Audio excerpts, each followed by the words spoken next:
Allah tabaraka wa ta'ala, il est vraiment trop patient avec nous. Il nous donne notre subsistance matin, midi et soir et on lui désobéit sur sa terre avec la subsistance qu'il nous a accordée. Il t'a donné à manger, à boire, il aurait pu te priver. Il t'a donné un toit, il aurait pu te priver. Il t'a donné la santé, il aurait pu te priver. Et toi, tu utilises tout ça qui vient de lui pour lui désobéir, lui, sur sa terre.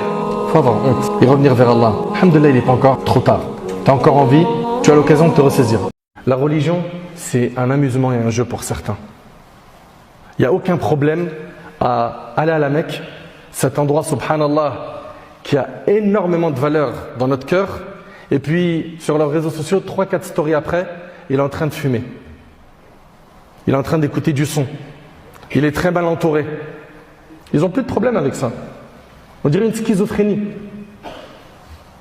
Il n'y a plus de problème aujourd'hui à nos petites sœurs de porter le hijab et de le salir sur les réseaux sociaux en faisant quoi? En dansant, en chantant et en faisant des choses folles qu'on n'aurait jamais imaginées il y a 10-15 ans. C'est des gens qui n'ont pas pris la religion pour quelque chose de sérieux. Ils l'ont pris pour un jeu. L'islam, c'est un mode de vie. Il y a plein de choses dans nos comportements qui ne sont pas compatibles avec ce mode de vie. Il y a 3 leçons très pratiques que j'aimerais que vous reteniez. La première, toi, tu bannis de ta vie la médisance. Parle pas sur le dos des gens. Ok? C'est un grand péché, tu n'es pas prêt d'assumer les conséquences. Arrête, freine, stop. 2.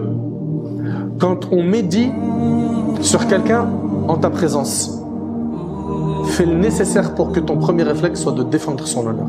Aujourd'hui, tu parles mal d'un musulman, les gens ils apportent caution sans vérifier quoi que ce soit.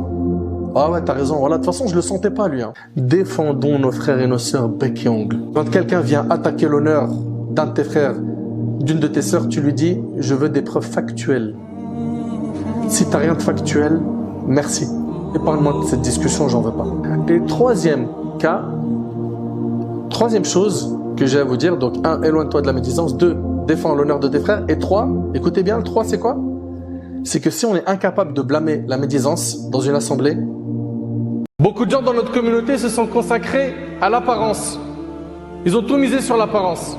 Qu'ils soient investis dans la religion ou pas. Ceux qui sont investis dans la religion, ils pensent qu'en ayant la barbe ou elle a mis le hijab, c'est bon. Pour moi, j'ai accompli ma mission, je suis arrivé au maximum de l'adoration. Alors ce que tu as fait, c'est très bien. Mais il te reste encore beaucoup à faire. Et la chose la plus difficile, c'est soigner l'intérieur, soigner ton cœur, le soigner des différentes maladies qui menacent, qui rongent les cœurs.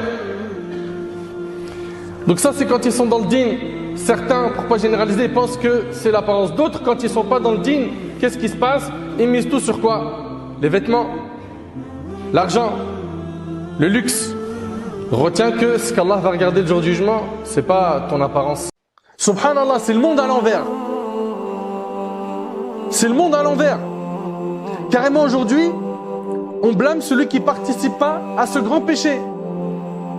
Ah voilà, regarde. Ça y est, il commence à nous faire le frère Muse là. Allez, c'est bon, c'est devenu un imam. Pardon, monsieur l'imam. Laisse-les se moquer de toi. Pars, t'as rien à faire. Dans le cas où il n'écoute pas le rappel. Dans le cas où tu as exhorté et il s'en moque. T'as rien à faire ici. Et ta présence dans cet endroit, avec un silence, alors que tu sais que c'est haram, c'est une caution de leur péché. T'as rien à faire, sois fort. Pourquoi dans ces situations-là, tu te sens faible? Mais non.